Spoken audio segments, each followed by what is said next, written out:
कुदाऊ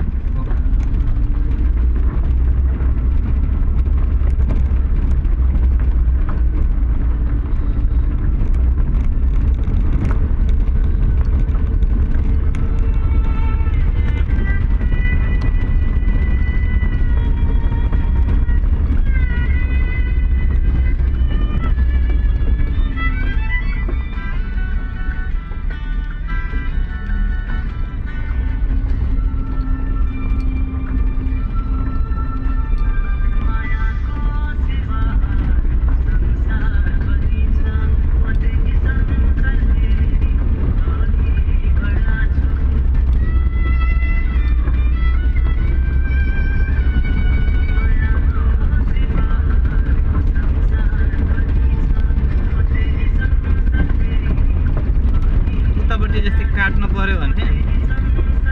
मान्छे कति काट्ने भन्ने कुरा चाहिँ यी अगाडिको अड्कलले काट्ने हो आफूलाई कति लाग्छ त्यति काट्नु मनबाट उता ठोक्यो भने नि मान्छे आएको मान्छे टोकिँदा हो सानो गाडीदेखि ठुलो गाडी लागेको त अलिकति साइड छोडेर काट्ने सानो गाडी त छिरिहाल्छ नि छिरिहाल्छ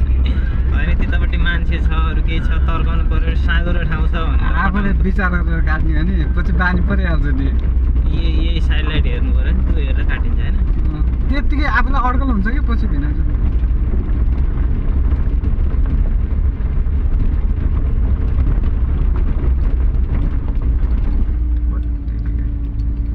यतिबाट हालौँ क्या भिनाउँछ यतिबाट हालौँ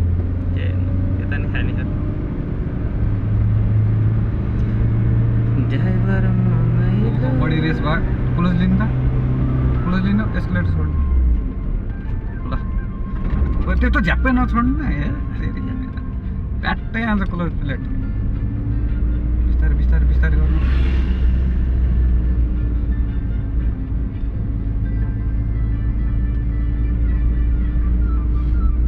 गाडी चलाउन नि अब बाइक चलाउन कस्तो लाग्छ नि मलाई लाग्दैन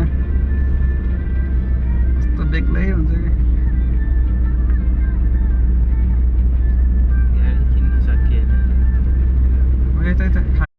हामी चाहिँ यो बुर्तिवान र रुकुमकोट जाने ठेक्का पारिबाट यताबाट चाहिँ हामी बुर्तिवानबाट पाक्नु फर्किनु